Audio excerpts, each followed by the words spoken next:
Another important scheme हम लोगों ने सरफेस कोल, ठीक है, सतह के ऊपर जो कोल है या लिग्नाइट है, उसके गैसिफिकेशन प्रोजेक्ट के ऊपर एक स्कीम निकाली यूनियन गवर्नमेंट ने।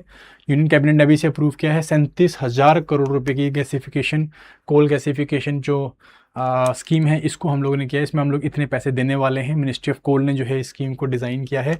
आइडियाज़ की जो कोल है उसकी गैसिफिकेशन कर सके, जो सरफेस में हम लोग कोल एक्स्ट्रा करते हैं उसकी गैसिफिकेशन करें।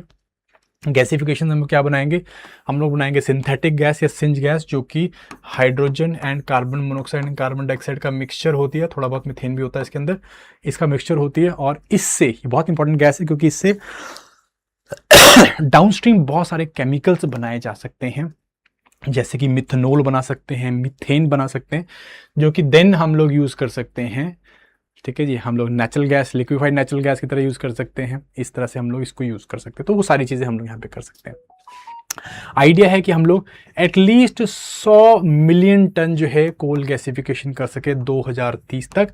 और इससे क्या कर पाएंगे, हम लोग जो नेचुरल गैस इंपोर्ट करते हैं फ्रॉम दी गल्फ, जिसमें कि वेस्ट एशियन क्राइसिस के कारण नहीं पहुंच रहा था हमारे पास में, तो वो उसके ऊपर डिपेंडेंस हमारी कम हो जाएगी, ठीक है। ये काम करने के लिए हमने काम किया है। पहले हम समझते हैं कि सिंच गैस है क्या, या सिंथेटिक गैस ये क्या चीज़ है। तो सिंथेटिक गैस जो है, it's a clean burning intermediate gas है, ठीक है। सिंगल गैस नहीं होती है, याद रखना। एक तरह से केमिकल बिल्डिंग ब्लॉक है। बाकी गैसेस बनाने के लिए हम लोग इसे यूज़ करते हैं। प्राइमरली इसमें carbon monoxide and hydrogen gas होती है, थोड़े बहुत इसमें कार्बन डाइऑक्साइड और मीथेन भी होता है, ठीक है कि नहीं। ये होता है इसके अंदर। तो हम क्या करते हैं, क्या इस सिंथेटिक गैस को बनाने के लिए हम लोग सॉलिड कोल है, कोयले को लेंगे, जो कि सरफेस से हमने एक्सट्रैक्ट किया, सरफेस माइन से, ठीक है। दो तरह से होता है, एक सरफेस होता है, एक सब सरफेस होता है। सरफेस का कोल निकाला हमने, जो है इसको लिक्विड लिमिटेड ऑक्सीजन और स्टीम के तहत बर्न किया, ठीक है जी, हाई टेम्परेचर्स में। वहाँ से हमारे पास निकलती है सिंच गैस, और इसके अंदर हम लोग फर्दर यूज़ करते हैं, ठीक है जी। इस तरह का कुछ सिस्टम होता है। गैसीफायर होता है, गैसीफायर के अंदर हम लोग कोयला डालते हैं, प्योरीफाइड ऑक्सीजन डालते हैं, ठीक है जी, पर हम लोग उसको लिमिटेड रखते हैं, बहुत ही लिमिटेड ऑक्सीजन। स्टीम हम लोग डालते हैं, हीट करते हैं इसको, फिर जो है सिंच गैस आती है, फिर इसको हम लोग प्यूरीफाई करते हैं, कूल करते हैं, और फिर हमारे पास आती है सिंच गैस। उसके बाद हम लोग इसको मिथेनाइज करते हैं, इसको हम कहते हैं मिथेनेशन प्रोसेस, ठीक है। हम लोग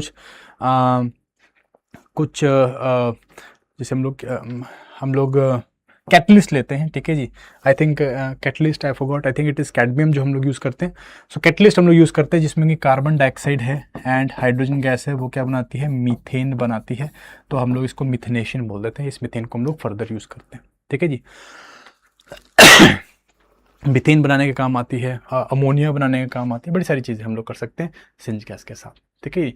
सो डाउनस्ट्रीम जो अलग अलग गैसेस है उसको बनाने के काम आते हैं। It's a game changer. क्यों? क्योंकि इसे हम हाई वैल्यू कमोडिटी बता सकते हैं। जैसे कि हम लोग अमोनिया बनाने के लिए, इसको हम अमोनिया बनाने के लिए मैन्युफैक्चर या अमोनिया मैन्युफैक्चर कर सकते हैं, ठीक है। सो हाइड्रोजन मिलता है, हाइड्रोजन से हम लोग अमोनिया बना सकते हैं। तो अगेन डायरेक्टली हमारी डोमेस्टिक यूरिया इंडस्ट्री है, उससे काफ़ी बेनिफिट हो सकता है, ठीक है। सिमिलरली हम लोग इसे मिथेनॉल में कन्वर्ट कर सकते हैं, मिथेनॉल, ठीक है जी, मिथेनॉल में कन्वर्ट कर सकते हैं।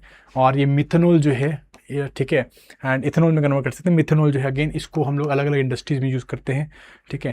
एंड शिप फ्यूल भी जो है इसको यूज़ किया जाता है, ओके। देन आपका सिंथेटिक नेचुरल गैस हम लोग इससे बना सकते हैं, मिथेनेट करके हम लोग इसको मिथेन कन्वर्ट करते हैं। जो मिथेनेशन के कारण जो हमें मिथेन मिलती है, उससे हम लोग अपनी एलएनजी को सब्स्टिट्यूट कर सकते हैं, ठीक है जी। इसके अलावा हम लोग इलेक्ट्रिसिटी जनरेशन के लिए भी हम लोग इसको यूज़ कर सकते हैं। इंटीग्रेटेड एक कंबाइंड साइकिल में हम लोग इसे डाल के हम लोग इसमें पावर प्लांट्स में भी यूज़ कर सकते हैं। एनर्जी बिल्ड या इलेक्ट्रिसिटी जनरेशन के लिए क्लीनर फ्यूल या क्लीनर एनर्जी जनरेशन हमारी होती है, ठीक है। तो very very important, okay, yes. So ये चीज़ है। इसी के लिए हमने क्या किया, कुछ इंसेंटिव स्ट्रक्चर्स दिए हैं। जैसे कि कोई भी अगर जो प्लांट लगाएगा तो उसमें जो 20% कॉस्ट है प्लांट की और मशीनरी की, उसके लिए हम लोग फाइनेंशियल असिस्टेंस देंगे। वो 37,000 करोड़ रुपए कुछ हमने अलॉट किए हैं उसके अंदर से। इसमें जो है हम लोगों ने मैक्सिमम 5,000 करोड़ रुपए पर प्रोजेक्ट का कैप रखा हुआ है, ठीक है कि नहीं। और अगर नेचुरल गैस एंड यूरिया को हम लोग साथ में ऐड ऑन कर रहे हैं इस प्रोजेक्ट में, तो 9,000 करोड़ के आसपास का हमने कैप रखा हुआ है, ठीक है कि नहीं। सो इस तरह के हम लोगों ने कैप रखे हुए हैं, ठीक है। माइलस्टोन लिंक्ड डिस्ट्रीब्यूशन हमने कर रखी है कि भाई 4 अलग अलग इंस्टॉलमेंट से किए जाएंगे ये सब्सिडीज, धीरे धीरे करके जैसे जैसे प्रोजेक्ट जो है वो कंप्लीट होता रहेगा। उस बेसिस पे लॉन्ग टर्म पॉलिसी सर्टेनिटी दी है कि हम लोग जो है कोयला जो कोल लगेगा ना इसके अंदर स्टार्टिंग में, तो कोयला जो है हम लोग 30 साल तक सप्लाई करेंगे, आपको गारंटी दे रहे हैं। तो उस बेसिस पे आप प्रोजेक्ट बनाओ और प्रोजेक्ट को जो है स्टार्ट करो, ये हमने करना है, ठीक है कि नहीं। इंडिजिनस गैसिफिकेशन टेक्नोलॉजी है, इसको हम लोग प्रमोट कर रहे हैं, इम्पोर्टेड नहीं, इंडिजिनस वाली टेक्नोलॉजी है, उसको आप यूज़ करें और इसको यूज़ करने के हम लोग आपको पैसे देंगे।